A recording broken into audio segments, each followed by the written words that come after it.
1 second. Hey guys, this is Joe with that hashtag show and Daniel also with that hashtag show. Yeah. Welcome to the Red Room, the Twin Peaks after show. We're going to try to guide you through the crazy, crazy world of David Lynch's mind and the masterpiece that is known as Twin Peaks. But currently, right now, we are on episode 3 of The Return to Twin Peaks. Let's kick it off with, first of all, where did you want to see this episode go? Well, you know what? I wanted to see, I actually got what I wanted to see. I wanted to see what was going on with Cooper. I wanted to see more Cooper and just kind of figure out more into this weird world. Like, expand it even more, but besides all the people that we're introduced to. And that's exactly what they did. So I'm pretty pleased with this episode. So am I. You know what, real quick, I do want to say hi to everybody that's in the chat room right now. And thank you for the people that were watching us on Instagram Live for joining us. I know right now Larry was in there. So big shout out to Larry. And we're enjoying the beers you sent us. Cheers.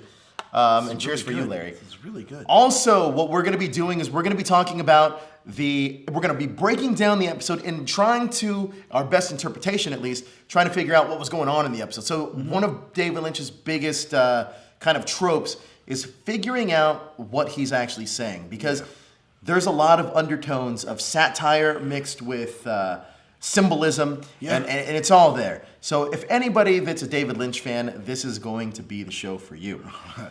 Twin Peaks airs on Showtime. It aired last night, but we're doing our show on Monday just to let it sink in a little bit. But we'll be back next Sunday, too, for Twin Peaks. Welcome to the Red Room. Yeah, definitely. So, Daniel, let's get into it.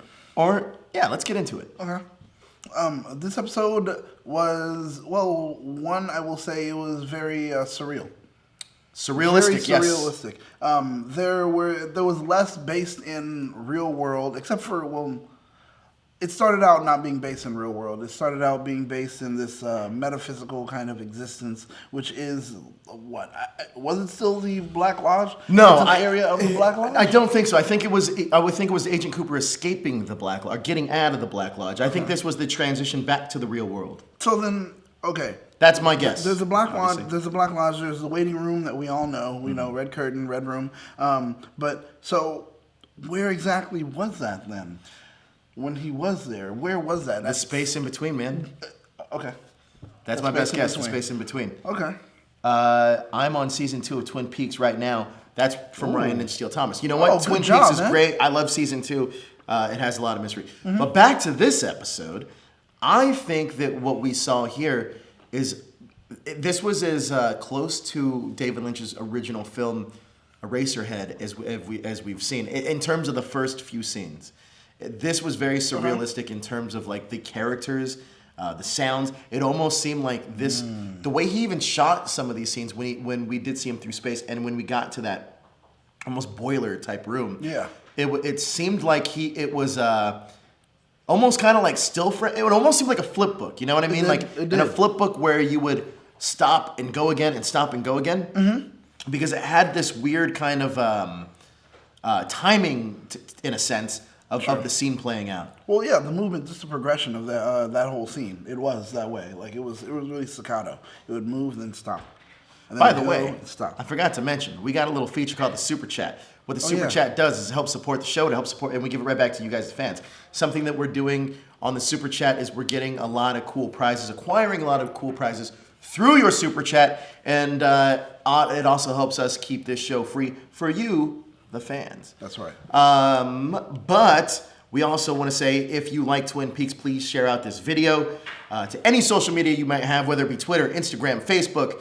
Facebook groups are very important in helping share and spread the love of that hashtag show. But back to this episode, that was a little plug we had to do, and I completely forgot. But back to this episode anyway. We get a great sense of David Lynch's storytelling in the first few scenes. Now, a great point that I want to bring up is that Black Lodge antithesis stuff. Yeah. Because when we first enter into, I don't know what we want to call this, but the boiler room space area. Yeah. I feel like that could be a antithesis to what the Black Lodge is, except all these characters seem like they're fighting, or not fighting, but embracing good. Like they good is worth fighting for with these characters. Well, that makes sense. A lot of them. Well, we know that the Black Lodge itself is kind of like almost itself a space in between of good and evil. But what it is, it's supposed to. Like Bob is a demon. The Arm's doppelganger clearly is a demon as well. The Arm is, I guess, if they're demons, and I guess we have to call them angels or whatever the other ones are. Sure. Something like that. But they are there to protect and kind of keep the evil where it is. Yep. The evil's not supposed to get out. So now everyone's hustling to try to bring the evil back. And that's what we're seeing as far as what's happening within that, in the Black Lodge itself. Right. All together. So that's pretty much, it's good and evil. And good is still in charge, I guess, and good's just trying to police the evil. Yes, and I also think that the woman with the, I guess we're gonna call, what would we call her? With the fused eyelids? Fused eyelids? Like, yeah. The woman with the fused eyelids, I think it could be Josie Packard from season 1 and 2 of the original Twin Peaks series. Now, the original Josie Packard got almost sucked into a doorknob into this world. So this world could have been where she ended up. Now, here's the interesting thing. Wait, that happens on season 2, though, right? Season 2, right after she shoots Ryan, Cooper. Spoilers. Sorry, we are going to spoil seasons from 20 years ago, 25 years ago. Sorry. But I think that this could be Josie Packard. I think that possibly when she got sucked into that doorknob, she got sucked into the world of the Black Lodge. The Black Lodge spin-off world, kind of. Yeah. I think that's where she's trapped now, into this boiler room scenario place. We do know that the original actress that played Josie Packard didn't come back for this show. Exactly. So maybe that's their way of disguising it in a way. Oh my gosh, did Josie have an issue with her mom on the show at all? No, her mom, not her mom. She had an issue with Pete Martell's sister.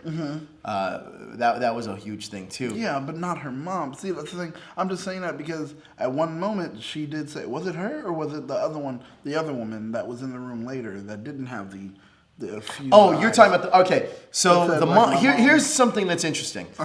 One thing that we do see later on in the episode is Dr. Jacoby painting those shovels that he got from episode 1 gold, right? Right. And what if that whatever Josie's in this twisted world is buried and he's hitting it, and that's what that knocking is. But she says, "Hurry, my mother's coming." Right, but I think this could all still play a part into the mythology of like the Twin Peaks universe of like. The surrealism. I don't know how much to say it. One thing that I did find interesting, and this isn't in episode 3, but it is in episode 2, is I think that David Lynch does a great commentary on what he feels is kind of like, it's almost like him laughing at the audience. Do you remember when when the guy's just watching the box and to see whatever comes into the box? I think that's honestly his commentary on viewers. Just watching mindless TV for whatever they think is going to happen. That's my because David Lynch does this. So in Twin Peaks, the movie Fire Walk with Me, he actually the beginning of the movie has a television and it just explodes. And I think that was his commentary on what he felt at the time with ABC. Kind of like this is bullshit, and now it's on the big screen. That's my opinion, at least. Yeah, the television couldn't handle it, couldn't hold all that it was, and so it blows up, and now it's all on the big screen. Exactly. Yeah. For all of you new to the chat room, welcome. We got Lee, Ron, Underwood, Ryan, Ninja Steel Thomas. You're always here. Hey. Thank you so much for joining us. Larry Nealbill, one of our favorites. Jezzer, a friend of the show. We know what we're talking about there. But yeah, let's see. What scene did we have? I mean, we have a lot going on here. Analyze for me what you thought was going on with the woman with the binded eyes. Instead of you call it the boiler room, let's call it a way station or something. Because I mean, it kind of had some things like a station. There were these giant outlets in the room.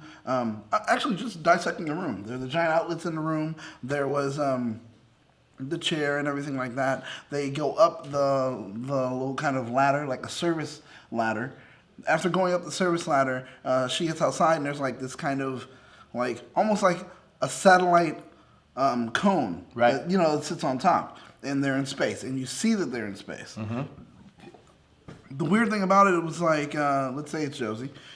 Josie leads them up there. because she says, well, hurry, my mother's knocking, but you need to go. You need to go. They go up the ladder, and when they get up the ladder, here goes that little cone or whatever, and the satellite cone, and she just cranks down the thing and electrocutes herself.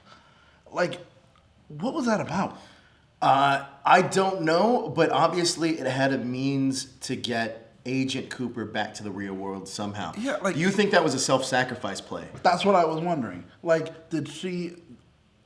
Was some level of sacrifice required for him to be able to translate now to back to the real world? Could have been. I think that's possibly what her purpose may have been, was to make sure that he gets back to the real world, and that's a self-sacrifice play. Because we do get Agent Cooper going back downstairs, and but before he sees somebody else. Before it does, he sees... a face! What is it? Major Briggs. Major Briggs. And Major Briggs just...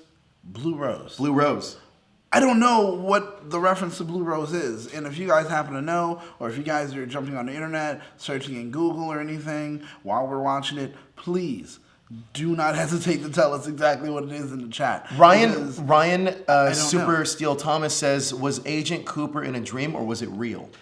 Great question. That is a great question, Ryan Ninja Steel. I guess it does depend as you, the viewer, if you feel it's real or not. I feel that everything that happens in the Black Lodge is real because we're dealing with good and evil, just like malevolent spirits or whatever like that and blah, blah. And it's just a world outside of our world that we can't see. So Daniel says it's up to the viewer. I'm going to say it's real.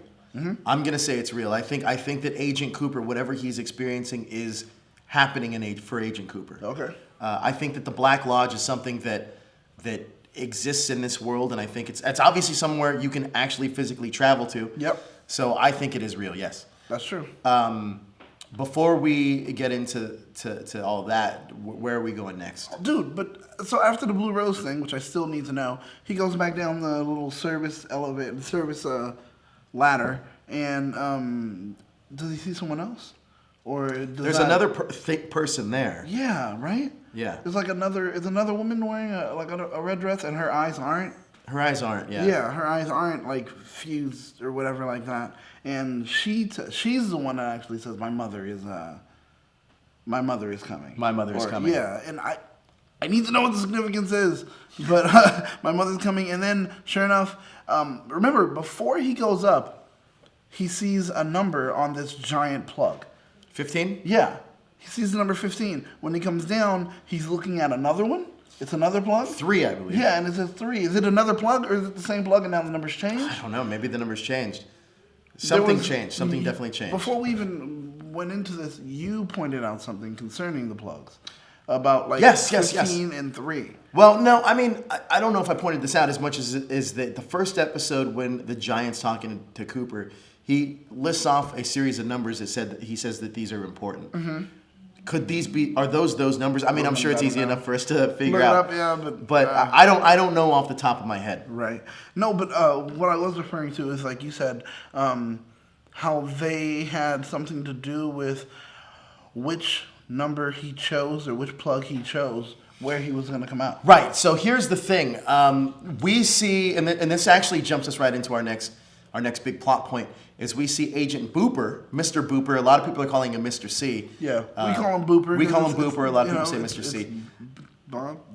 Yeah, that makes sense. Booper is driving, and he pretty much kind of like passes out because I guess he must feel that Agent Cooper's coming back through. So he kind of passes out. But I think Booper was actually smart enough to realize that if Cooper comes back, he has to go. Yeah. So if he has to go back to the Black Lodge, it seemed like he intentionally, and you can see he was about to throw up. But he was holding it in. He was holding it in. That's right. Little do we know, there's a guy named Dougie that's in some Las Vegas suburb. And introduction of Dougie. Dougie Jones. Dougie Jones is with a prostitute, we believe. Yeah. And she goes to take a shower. She's the nicest prostitute. She's a very nice prostitute. Like, everything it seems like they have a relationship. They do. Like, she is a hooker with a heart of gold, literally, without being Julia Roberts. It's amazing. Yes. And you made a great point about the prostitute, is that she didn't speak Lynchian. She's the only person in this episode besides Lynch himself. If Yeah. you actually rewatch it, Lynch never speaks Lynchian. His character never does. Like everyone else does around him, but he doesn't. But she didn't. Like that whole thing of that weird 3 or 4 second pause before speaking or reacting, and yet there's no facial reaction when someone says anything or does anything. She was in the real world. She moved, reacted just like we do. Like somebody said something, she's like, okay, well that doesn't make any sense, or blah blah yada yada. She wasn't holding back, and she wasn't robotic. Ryan Ninja Steel Thomas says, is Agent Cooper still in Twin Peaks town still? Actually, you said you don't care about spoilers. He is not in Twin Peaks. He's currently in Las Vegas. We're going to get there in a second. He's in Nevada. Mm-hmm. What happens here is after the prostitute goes to take a shower, Dougie starts almost throwing up, and it almost seems like he's having a heart attack, kind of. Oh, dude, he threw up. He threw up a mound of something. I don't know what that was, but he threw up something, and I was still wondering, like, are we gonna address what that is? But nope, we don't. He threw up something, and then sure enough, he leans over it, and he's in the black lodge. He's in the waiting room. He's in the red room. And it's weird because his head shrinks. Oh, man. Well, he gets to the red room. We have to remember, when he gets there, he meets the one-armed man. And the one-armed man tells him... you served your purpose. Yeah. So, he says, it seems that you're manufactured and you serve your purpose. My thing is, okay, when he says it seems that you're manufactured, right then, Dougie, he has a moment where he kind of accepts what's happening. He doesn't even, like, first he was holding on to the chair and freaked out, and he says, I feel weird. I feel different. That's all he says. Then, when the one-armed man tells him he's manufactured, did you notice that he immediately, like, he's holding on to the chair just, like, freaked out. And then once he says, you're manufactured, and you've been manufactured, and then tells him he serves the purpose, he lets go. He just calms down. Did you also notice Dougie's ring? I was just going to say that. So Dougie you see him start to just... Dougie had shrink a down green emerald ring. Well, it was a gold ring with a green emerald on it with an owl. Thank you. But the owl, first of all, that's not the first time we've seen that ring. There you go. We've also seen it with the one-armed man, and we've also seen it with somebody else holding it. I can't remember what it was. But the interesting thing about this is that I think this right here connects to Hawk. But he also turns into his head turns into like a gold ball, a little gold ball, And I don't know what's going on with that either. But you said we see it with Hawk? Well, I think this is a reference to Hawk when the log lady says that it's your heritage. This is connected to your heritage because we've seen that same owl in the caves in season 2 of Twin Peaks. So I think this is where Hawk comes in, where this is like you're going to need your heritage to kind of figure this out. This is kind of where it all connects. We do have that scene where he's sitting there with everyone trying to figure it out. So people think that David Lynch is just crazy and doesn't know what he's doing. I think he absolutely knows what he's doing. And I think that he's playing this long game with us. Now, we get back to Booper, and he crashes his car and goes unconscious. Now, in the process of doing this, he ends up breaking the outlet of the cigarette lighter in his car, because you can almost tell. First of all, we get actual Agent Cooper getting fed through the. Well, he's translating essentially back to the real world through this giant number 3. He chose number 3, not 15. He chose number 3 and go through there. Number 3. Do you think if he chose 15, he would have went to? He would have went to actually. I think he would have. But it was broken because it was smoking. He couldn't go through 15. That was the thing. So I think with that, if he did choose 15, he would have went to the broken outlet, and nothing would have happened. He wouldn't have been able to take over his proper body where he was supposed to be. But instead, he goes to number 3, chooses 3, and he goes to where Dougie was. Yeah. So then that's where he pops up. No shoes. No shoes. Wearing a suit, no shoes. But he just couldn't make it through. No, sometimes you don't know. It's hard to do. But he pops up right there with the hooker. And man, in all these after shows we've ever done, nobody else gets to say with the hooker. That's true. I just realized That's true. That's not bad. It's not bad. I'm proud of us. But he shows up there with the hooker, and Booper is now at least still, like you said, smarter than the average bear. He stayed there. He was able to hold on enough to make sure that Dougie disappeared and not him. Right. So the thing is, he knew about Dougie. He knew about Dougie. So, Well, I think there's the thing going around right now that he actually was one that manufactured Dougie, and the reason he did it is because if Agent Cooper ever did come back, that Dougie would be the one to go back to the Black Lodge and not Booper. not Booper. Which is, ahead of the game a little bit. Well, then that also brings the point of, hitmen. Yes, let's talk about that real quick. The hitmen. Now, the hitmen are out there ready to assassinate Dougie. Yeah, and you're trying to figure out why, but now what you're saying, that kind of puts it together. But then again, it doesn't fully put it together because that means Booper would have had to known the timing in which Dougie was going to disappear, right, and that Cooper was going to show up, and then literally at that time, way ahead of time, hire these hitmen and say, on this day, show up and shoot. Well, it also could have been done from different circumstances as well, because it just seems now that Booper's killing off everybody that he kind of comes in contact with. That's right. To leave no traces behind. And I think that Dougie's just a part of that as well. I think that he obviously needs to kill Dougie because he knows it's about time for 25 years later. It's about time for Agent Cooper to come back. Right.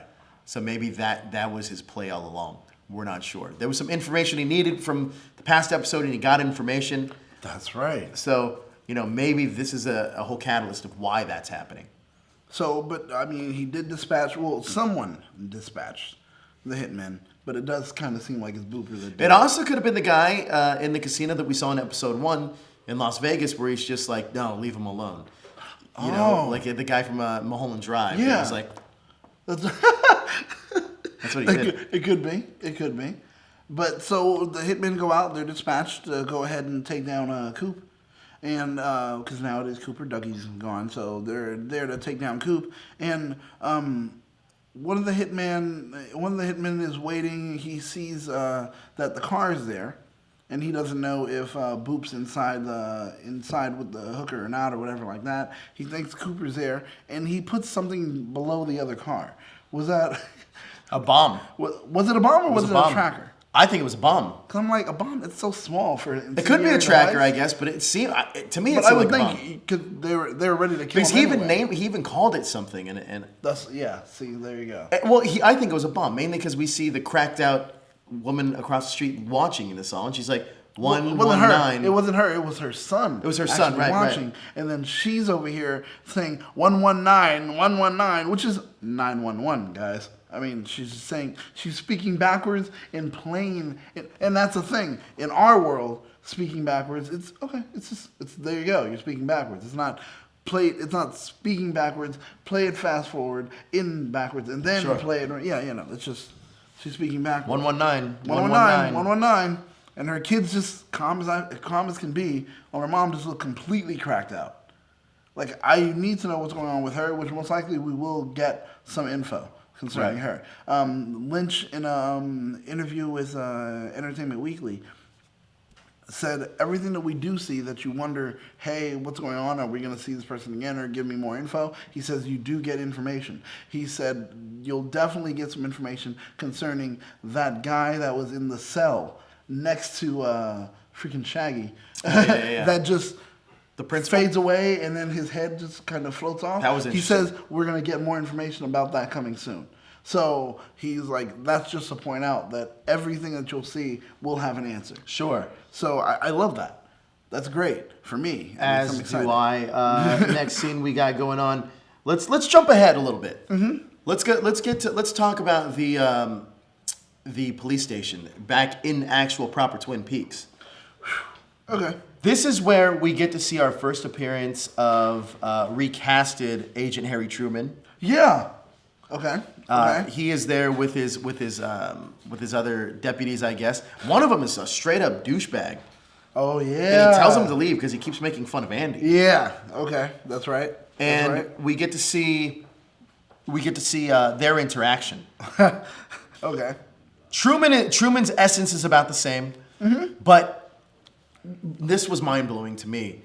Bobby Briggs is now a sheriff. Now, Bobby Briggs, if you're not familiar with Bobby, he was the bad boy in Twin Peaks in 1990. That's right. He was the one that would he was just the bad kid, the bad apple, always in trouble. But now he's a sheriff. Well, that's something that does happen, and I don't know if that's actually in small towns, if that's just a trope, or something that actually does happen, because you know what they say when it comes to writing and stuff like that. Sometimes some tropes are so spot on, like they actually do happen, and we see it in so many different shows and films where the small town bad boy, he starts off as a small town bad boy as a teen, and then you fast forward 15, 20 years later, now he realizes I'm an adult, and he knows the underbelly of the city. Who would be best to actually now be a sheriff or to be a cop in this small town, because you're not getting out of the small town. You don't have the level of education to do anything. You're thinking it's just a dead end. Let me at least live a good life in my dead end. So now, what am I? I'm now a cop. He's now a cop. That's what he is. And he's seeing a lot of old case files, and he stumbled upon Laura Palmer's. And when he stumbles upon Laura's, he starts crying because it brings back so many memories. This is interesting because I feel like that's almost the fans' reaction to this, because this is the first time we get a real reference to the old Twin Peaks Laura Palmer and the whole mystery that started this whole show. And I think that was a way of that. I love that scene, by the way. And they kind of talk about Agent Cooper may have reappeared, and he's sending a. This is a whole new mystery now. Yeah, that's very true. Very true. We flash forward a little bit, and now we're outside. We see the son of Andy, Deputy Andy, and Lucy, and it's Michael Cera doing his best Marlon Brando. Wait, slow down. You're going into part 4. Oh, am I? Yeah. Oh, wow. Yeah. I just thought about wait a minute. Even the whole file part where he opens up and he starts crying. Oh, that's part 4? That's part 4. Spoiler alert. Sorry, guys, because part 4 is out digitally on Showtime right now. I just couldn't wait, so I watched it. It's digitally on Showtime right now, so you guys can watch it. But yeah, that's actually part 4. Oh crap! So sorry, guys. So sorry. But back to the let's talk about Cooper being taken to the casino. There you go. Oh man! So the hooker. Well, remember while he was in her Jeep, her yellow Jeep, not inconspicuous at all. He's in her Jeep. He pulls out his key for no reason, but he pulls out the key. It's Twin Peaks key. Yes, and then sure enough, they hit a bump. It's so comical. It's so comical, and it's literally Lynch just winking an eye. Yeah, winking an eye, and he's like, guys, this is what usually happens on TV all the time, so let's wink an eye at it too. And sure enough, I dropped the key. I need to pick it up. Now it makes sense that he's in this kind of lethargic kind of mood, because usually someone who isn't, okay, I'm reaching out to get the key and I'm done. He's in this lethargic kind of state right now where he's just lost. So he takes his time when he gets it. Sure enough, they pass up the second hitman that's waiting for them at the end of the road, and if I see him, I'm gonna shoot him. That's what he says. He doesn't see him because he's reaching down. So it's like, he's not there. He saved must still be in the house. Exactly. Saved by the buzzer. And then of course that's when the bomb was placed over there. But we get to the casino, and this hooker, like we said before, doesn't want to leave the car. Oh my God! He can't leave the car. No, he can't leave the car. You know what was? Oh, so here's something interesting that I caught about this. Is that everything that she would say, he would repeat it back. Yes. What does that remind you of? I don't know. In I think it's season 1, it's season 1. There's a parrot, and this parrot was apparently present when Laura Palmer. Oh my God! And everything was like getting killed, and he would repeat back the last thing he saw. That's right. And this is why this parrot was so important, because the parrot saw who killed Laura Palmer and saw what was outside. And what's her name? The girl that ran the restaurant. We haven't seen her yet this season, actually. Well, anyways, her husband Hank was outside, and he shot the parrot. Killed the parrot. That's right. I'm sorry, it wasn't even Hank. I believe it was Shelley's husband. What's his name? Leo Johnson. Leo Johnson's the one that killed the parrot because Leo was present. And when the parrot died, the secrets died with the parrot. Right. Now, I see this similar to the parrot. Like Dale Cooper now has become the parrot, where he's like repeating back the last thing he's saying, and I think that's going to play a factor into the bigger mystery of what's going on right now. Okay. A little food for thought. I also think that Cooper is seeing things still left from the world that he just left. I think that's so. why he's seeing in the slot machines. That's right. The little bit of the bedroom. He sees the curtain in the floor. Yeah. It's kind of just right there in front of him. But what is that guiding force that's sending him to each one that's going to actually pay out? I don't know. That was the thing. I mean, because it was so weird. First, the interaction with the hooker before he leaves, like you said, repeating everything. But she cared so much. You could see it where she's like, out of the money you just gave me, I'm going to give you $5. Right. Make sure you call someone. Call AAA. Call for help. She said call AAA and then go in there and call for help. Someone will be able to help you.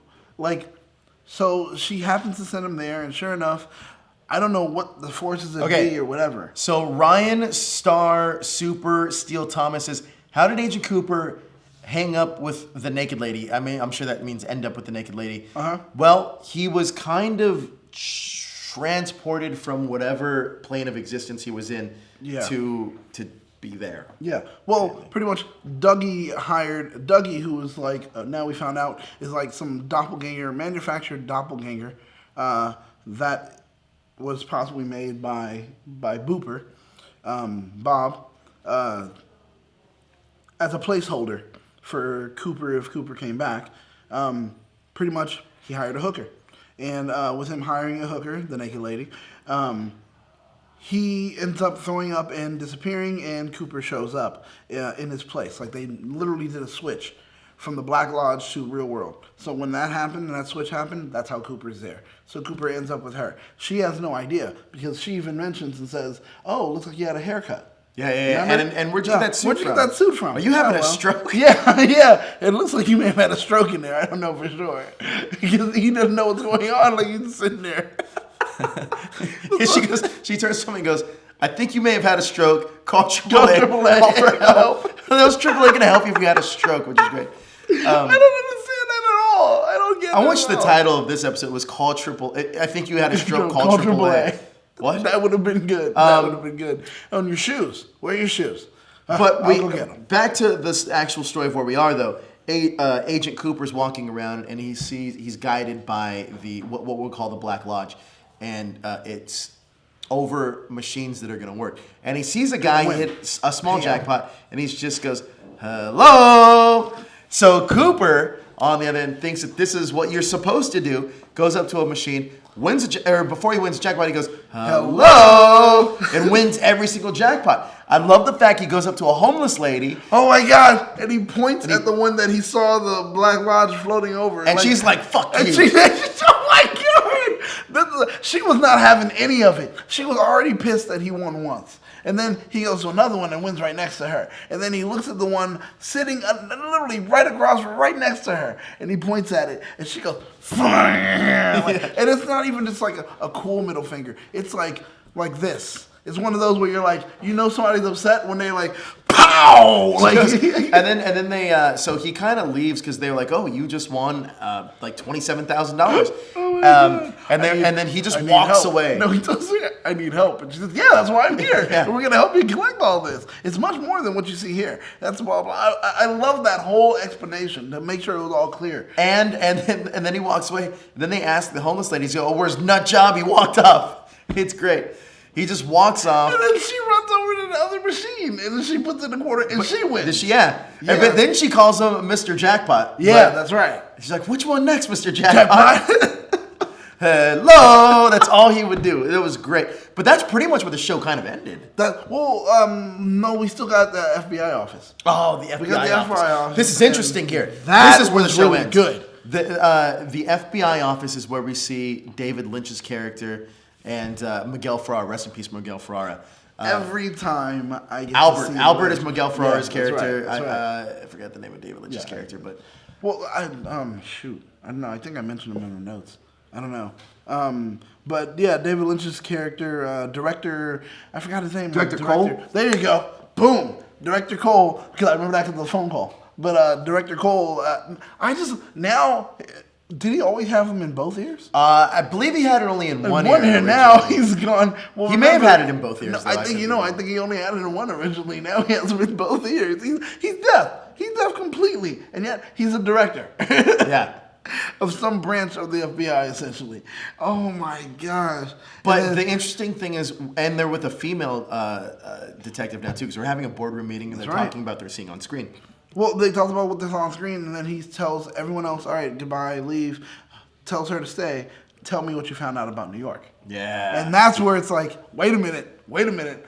Immediately, I hear New York in this episode or anywhere in the show, and I'm thinking immediately, okay, the thing that came out of the glass box and just like really emaciated. But we see their faces of what actually happened. Dude. It's literally a neck and then a slit down the... Yeah, like they're hollowed out. Like, oh man, it's done. They were just viciously ruined. And then, so that couldn't have been Cooper, right? No, it couldn't have been Cooper, but it was last week. Did something follow Cooper through? Last week you pointed out that what you thought it may have been is the arm's doppelganger. That's what I think it is. And I think I was just going to say that. I think it is. I think it's exactly what it was. Because, man, it was like, so the arm's doppelganger, oh my God. You know when Dougie was like breaking down into nothing? There was a moment where it was like a little floating head that looked like the doppelganger. Did the doppelganger make Dougie? It's possible.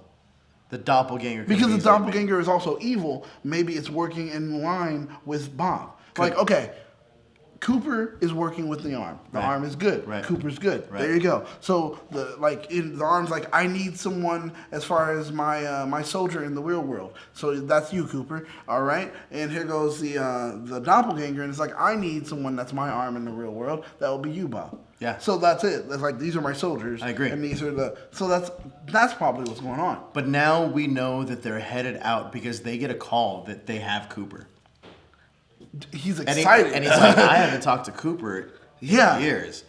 And it's interesting because now he's like, well, they're all looking forward to seeing Cooper again because nobody's heard from Cooper. No, it's 25 years. 25 years. He's just dipped out and disappeared. Right. But we know exactly what happened. But yeah, they don't. Yes. So now, and you can tell that Director Cole and Agent Cooper have this relationship. And when he said, it's almost like this father-son relationship. And he says, oh, he wants to see Cooper now. So I'm really interested now. I mean, I know where it goes, and we'll do that next week. Exactly. But now it's so cool. My question is, at this point, because Director Cole has been through 2 seasons, and now we're getting into a third with Twin Peaks. Well, he's more of a guest star those 2 seasons. Yeah, though, but is Director Cole a believer of everything that Cooper I think so. I think so. Because that's what I'm wondering. Like, is he a believer of everything that he may have been told? I think so. I think that especially with the way that his storyline kind of ended. Cole was at the diner with Shelley, and Shelley, he could hear Shelley perfectly fine at normal level, but he couldn't hear anybody else. So it's interesting. But we also know that Shelley's still in Twin Peaks. So not saying that that's going to be connected, but I'm really curious to see what happens when Cooper does meet up with Agent Cole. And also, next episode, David Duchovny's back. Oh, Denise, right? Denise. Yes. Denise is back. Yes. So I'm excited. We get him, we get Michael Cera, we get, oh man. I'm excited. We're getting a lot of the lore of the next Twin Peaks back. We're going to wrap out, though. But before we do that, Daniel, what do you want to see next? Well, what I want to see next now is more answers according to, I want it to be established that the arm and the doppelganger are warring and they're using other people as their like chess pieces. I also want to see what happens when Director Cole actually meets with Booper. Agent Booper. And expects it to be Cooper. I want to see what happens there and if he figures it all out. Same. I'm really curious to see more about Bobby Briggs because Bobby does say that. Well, I don't know if it's next episode where he says that about the thing about his dad. So it might be next episode. That's next episode. Next, all right. I'm curious to see the reference of Major Briggs because we know that Major Briggs was with Cooper. I'm also curious to see what happens with Dougie. Dougie/Cooper, because Dougie probably has a family. Dougie has a lot going on. I don't think Dougie has a family. I think he's just whatever. And also, how did they get into the tract homes that are over there? Like the real, They're she hitmen, has, bro? she has a what's her name? The hooker? had a key, Yeah. into there. So like, But is I she a don't think realtor? that's. It could be, or she could be just squatting at that place. Who knows? Could be. Who knows? That's going to do it for us here, and welcome to the Red Room. Thanks for watching, and we'll be back next week with more Welcome to the Red Room. But before we sign off, we want to say check out Achievement Unlocked Live, our video game team. Kelly, Sam, and Jasmine are going to be here tomorrow, and they're going to be talking about everything you need to know before you get ready for E3. And E3 is the biggest video game conference/convention in the world. So everything you need to know before all the big video game news, they got it for you. But that's going to do it for us. I'm Joe. You can find me on Instagram, Twitter at that hashtag Joe. Daniel, where can we find you? You can find me on every bit of social media as the real J_Rome. And that's going to do it for us. But thanks for watching. Hit that subscribe button to stay up to date with everything trending in geek pop culture.